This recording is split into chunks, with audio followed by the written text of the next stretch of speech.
माँ लक्ष्मी तुम्ही हो,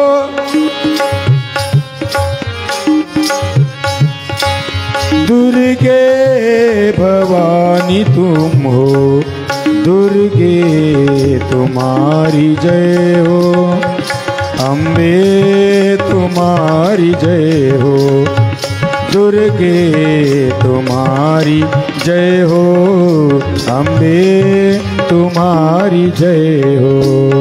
दुर्गे तुम्हारी जय हो, अम्बे तुम्हारी जय हो, दुर्गे तुम्हारी जय हो, अम्बे तुम्हारी जय हो। ज्वाला हो वैष्णवी हो, माँ तुम ही लक्ष्मी हो, शारदे तुम्ही हो, बुद्धि शक्ति तुम्हारी जय हो, दुर्गे तुम्हारी जय हो, अम्बे तुम्हारी जय हो। आणि अशा पद्धतीनं आमच्या अंबिकेचं असणारं आराधन माझ्या दक्ष प्रजापतीनं केलं सज्जन हो। आणि ज्यावेळेस आराधन असणारं परिपूर्णतेकडे गेलं त्यावेळेस असणाऱ्या त्या मूर्तीमधून एक नवचैतन्य बाहेर आलं आणि नवचैतन्य बाहेर जे आलं ते एक भव्य दिव्य मूर्ती उत्पन्न झाली, जिचा लखलखीत उजेड चहूदिशांना आणि प्रकाशित करून सोडत होता। हजारो विजांचा लखलखाट एका ठिकाणी उत्पन्न व्हावा असं ते भव्य दिव्य स्वरूप असणारं माझ्या मातेचं निर्माण झालं। आणि जसं मातेचं निर्माण झालं तसं आमच्या दक्ष प्रजापतीनं पाहिलं, डोळ्यातून आनंदाश्रू आले। कृतार्थोहम कृतार्थोहम कृतार्थोहम महेश्वरा, अद्यते पादपद्मशं दर्शनात् भक्तवत्सलम। आणि सांगितलं, जयंती मंगला काली भद्रकाली कपालिनी, दुर्गा क्षमा शिवा धात्री सदा स्वाहा नमोस्तुते। डोळ्यातून अश्रुधारा गळाल्या आनंदाच्या आणि मनोमन कृतज्ञता व्यक्त केली। कृतार्थोहम कृतार्थोहम, वयम धन्या वयम धन्या वयम धन्या जगत्त्रयी। मी किती धन्य आहे, मी किती धन्य आहे आणि या त्रिजगतामध्ये। आणि म्हणून मनामध्ये विचार केला आणि डोळ्यातून अश्रुधारा गाळल्या, हात जोडले, बोलायला सुद्धा सुचायला तयार नाही आमच्या दक्ष प्रजापतीला तो परमानंद। ज्यावेळेला प्रगट करता येत नाही,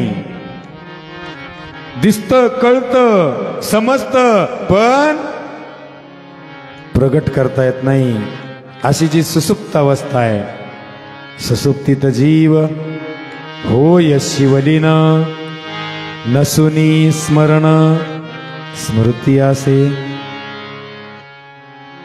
जी सुसुप्त अवस्था आम्ही मानतो अध्यात्म दृष्टिकोनातून कारण देहाची, तद्वत त्या न्यायानं परमानंद प्राप्त झालेला खरा जर असला माणसाला तर तो प्रगट करता येत नाही आणि काहीच बोलता येत नाही महाराज। तशी अवस्था माझ्या दक्ष प्रजापती झाली। प्रगट झालेले आमच्या महामायेनं अंबिकेनं आणि विचारलं, सांग दक्ष राजा, बोल काय पाहिजे ते, माग वरदान। त्यावेळेस आमच्या दक्ष प्रजापतीनं सांगितलं, माते मी खूप धन्य आहे बरं का, माझ्या समोर तू प्रगट झालीस आणि वरदान माग म्हणालीस, तर माझी एवढीच इच्छा आहे माते की तू असणार माझ्या पोटी कन्या रूपानं जन्माला यावं, माझ्या कुळामध्ये कन्या रूपानं तो जन्माला यावं, एवढीच इच्छा आहे बरं का माझी। आणि मातेनं ऐकल्याबरोबर सांगितलं, दक्ष राजा मी तुझ्या पोटी कन्या रूपानं जन्माला येईल, पण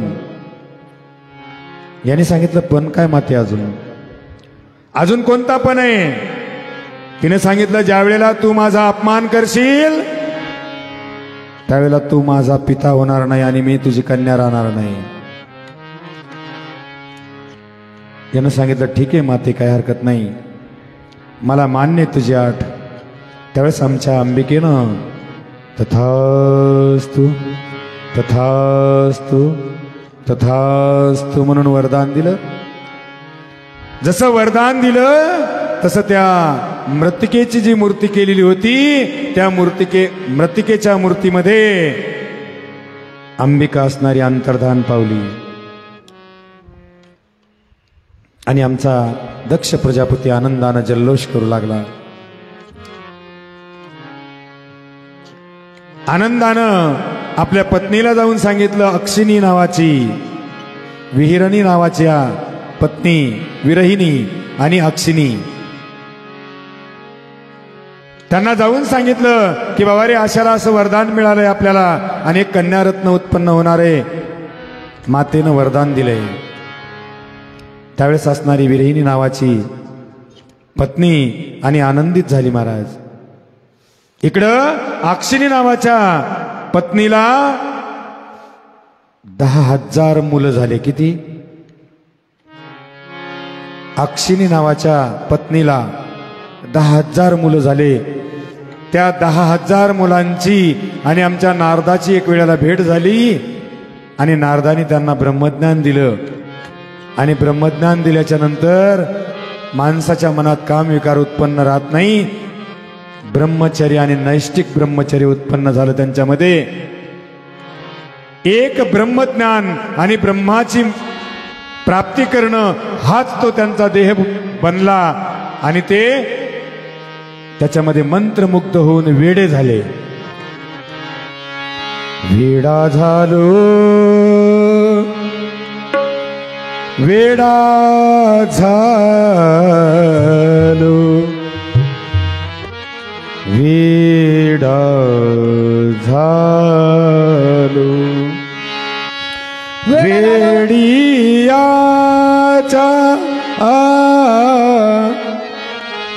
गावा गेलो,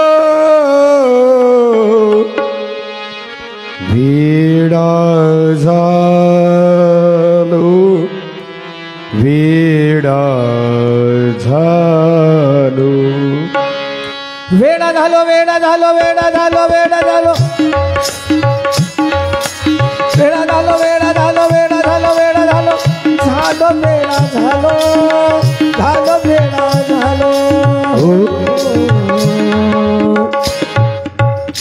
वेडिया गावा गेलो, वेडिया गावा गेलो, वेडिया गावा गेलो. वेडा झालं, वेडा झालं, वेडा झालं, झालं वेडा झालं, वेडा झालो, झालं वेडा झालो, हो हो हो. वेडियाच्या गावा गेलो, वेडियाच्या गावा गेलो, वेडियाच्या गावा गेलो. वेडा बैसराशी भोळा कृपा करी शिवलीला. वेडा बैसलाशी भोळा कृपा करी शिवलीला, कृपा करी शिवलीला.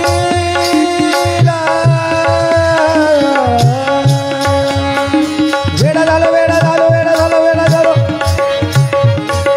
वेडा झालो, वेडा झालो, वेडा झालो, वेडा झालो, झालो वेडा झालो, झालो वेडा झालो. वेडिया गावा गेलो, वेडिया गावा गेलो, वेडिया गावा गावा गेलो, गावा गेलो. आणि अशा पद्धतीनं शबलांश नावाचे 10,000 पुत्र अक्षिणीच्या पोटी जन्माला आले. आणि शेवटी वेडे झाले आणि ज्यावेळेस वेडे झाले त्यावेळेस दक्ष प्रजापतीला राग आला. आमच्या नारदाला बोलून घेतलं आणि नारदाला सांगितलं, नालायका तुला समजत नाही का? माझ्या एका तरी मुलाला गादीवर बसवायचं होतं, राजा बनवायचं होतं, सगळ्यांना तू वेड करून टाकलंस ब्रह्मज्ञान देऊन. जा, तू सुद्धा एका ठिकाणी स्थिर राहणार नाहीस. क्षणार्धात इथं तर क्षणार्धात तिथं तुला स्थिरता प्राप्त होणारच नाही नारदा. आणि माझ्या दक्ष प्रजापतीनं शाप दिला. म्हणून नारद कुठंच एका ठिकाणी स्थिर राहत नाही महाराज.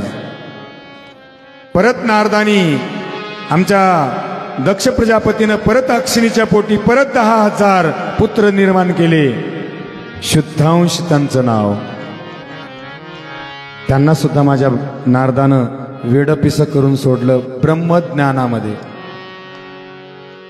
वेडियाने वेडे केले, अवघे शिवरूपी नेले. मनमत मने वेडा खरा, गुप्त रूपी आला घरा. कारण का, जे खरोखर ब्रह्मज्ञानाला पोहोचलेले असतात महाराज, ते वेडियात दडी मारून बसतात. त्यांच्याकडे कोणी जाऊ नये, त्यांना काही विचारू नये म्हणून मुद्दाम वेड्याचं सोंग घेऊन काही संत मंडळी बसतात. त्यांना मोहपाशात अडकू नये कोणी. आणि तसं माझ्या मुलांना करून टाकलंस. दक्ष प्रजापतीचा शाप होता तरी पण नारद ऐकला नाही. एकही पुत्र गादीवर बसण्याच्या लायकीचा किंवा राजा बनण्याच्या लायकीचा ठेवला नाही त्यांनी. इकडं काही दिवस निघून गेले आणि एके दिवशी असणार दक्ष प्रजापतीच्या घरी आणि सभेचं आयोजन ठेवलं गेलं. सर्व देवी देवता बोलवले आणि सर्व देवी देवता बोलवून आमच्या दक्ष प्रजापतीनं ज्याचं त्याचं सिंहासन ज्याचे त्याला दिलं. आणि सगळेजण आले. माझा विष्णू परमात्मा आला, ब्रह्मदेव आला, शिव आला, माझा गणगंधर्व अप्सरा किन्नर आले, दशदिक्पाल आले, अष्टवसू आले, 64 योगिनी आल्या, सप्त घृतमात्रका, सप्त स्थलमात्रका, नवचंडिका, अष्टभैरव वगैरे वगैरे असणारे सर्व त्या ठिकाणी उपस्थित राहिले. आणि अचानक रीतीनं सगळे बसलेले असताना आमचा दक्ष प्रजापती आतमध्ये आला आणि आतमध्ये आल्याबरोबर सगळ्या जणांनी उभं राहून दक्ष प्रजापती की जय, दक्ष प्रजापती की जय, दक्ष प्रजापती की जय सगळ्यांनी जय घोष केला आणि दक्ष प्रजापतीला त्या ठिकाणी आदर दिला. महाराज जय घोष केला. पण त्यामध्ये माझा भगवान शिव जाग्यावरून उठला नाही. सगळे जण उठलेले होते. सगळ्या जणांनी हात वर केले. सगळ्या जणांनी आमच्या दक्ष प्रजापतीचा जय जयकार केला उत्साहानं, आनंदानं. पण एक तो महानुभाव सिंहासनावर विराजमान होता की ज्यांना कोणताही त्यातला रस नव्हता. आणि म्हणून माझा शिव त्या ठिकाणावर जो बसलेला होता तो उठलाच नाही. आणि तीच असणारी सल आमच्या दक्ष प्रजापतीच्या मनामध्ये आली. सांगितलं, मूर्खा चांडाळा, लाज वाटत नाही तुला? स्मशानामध्ये राहतो, सांगायला राग फासतोस आणि सगळी दुर्बुद्धी तुझी उत्पन्न झाली. त्यामुळं एवढे जण उभा राहिले, तुझी का अक्कल शेण खायला गेली का? दक्ष प्रजापती असणारा माझ्या भगवान शिवाला बोलतो. महाराज आमच्या भगवान शिवानं असणारं दक्ष प्रजापतीकडे पाहिलं आणि परत खाली पाहिलं. सांगितलं, चांडाळा, तुला बोलतोय, तुला. ढोरावर बसतो आणि ढोरासारखी तुझी बुद्धी झाली. भीक मागतो दारोदारी असणारा, जटाधारी असणारा. चल चालतं होईतून, निघ माझ्या नगरीमधून, निघ माझ्या राजवाड्यातून, निघ माझ्या सभेमधून. दक्ष प्रजापतीनं असणारं क्रोधायमान होऊन माझ्या शिवाला असणारं अद्वा तद्वा बोलायला सुरुवात केली, त्याचा उपमर्द करायला सुरुवात केली. आमच्या भगवान शिवानं असणारं सगळं असणारं गटगट प्याला महाराज ते 20 रुपये असणारा अपमान. आणि खरंच सज्जन हो, माझ्या शिवाला असणारा कोणताच आश्रय नाही ना. त्या माझ्या शिवाला आई आहे ना वडील आहे. अकुळ अमूळ असणारा माझा शिव, ना भाऊ आहे ना बहीण आहे. एखाद्यानं जर कोणी अपमान केला तर तो सांगावा कोणाला की जो माझा आधारस्तंभ राहील, असा मनामध्ये विचार केला आणि मनातून खेद निर्माण झाला.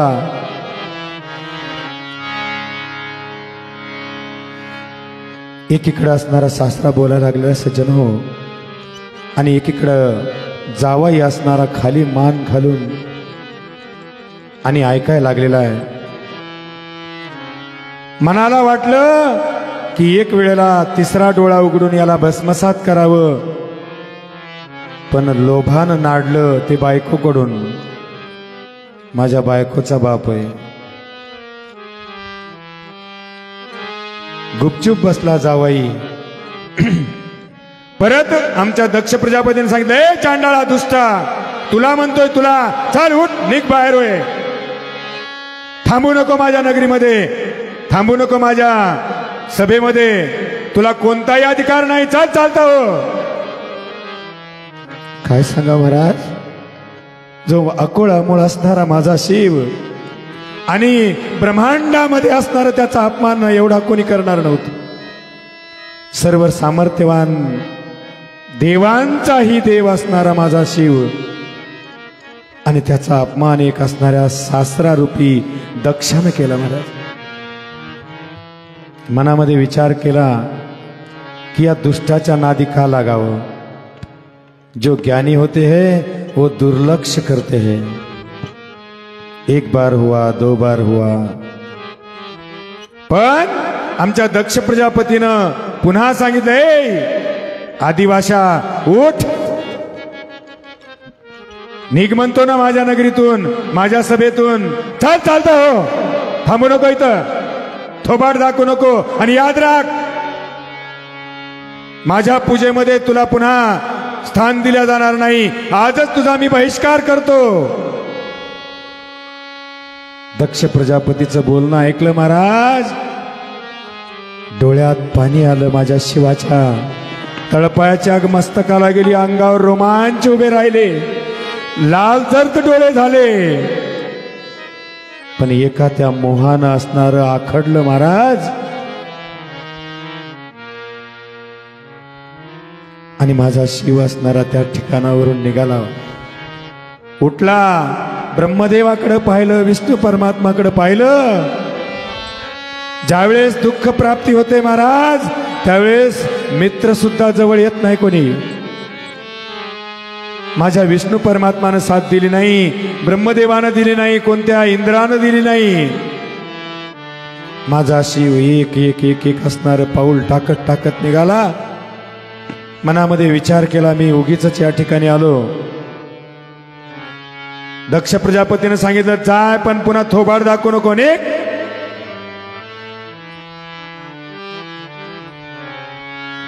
आणि तो असणारा अपमान रूपी हलाहल माझ्या शंकरानं गटगट पिलं महाराज. एक एक पाऊल टाकत खाली बघून माझा शिव त्या नगरीमधून बाहेर निघून.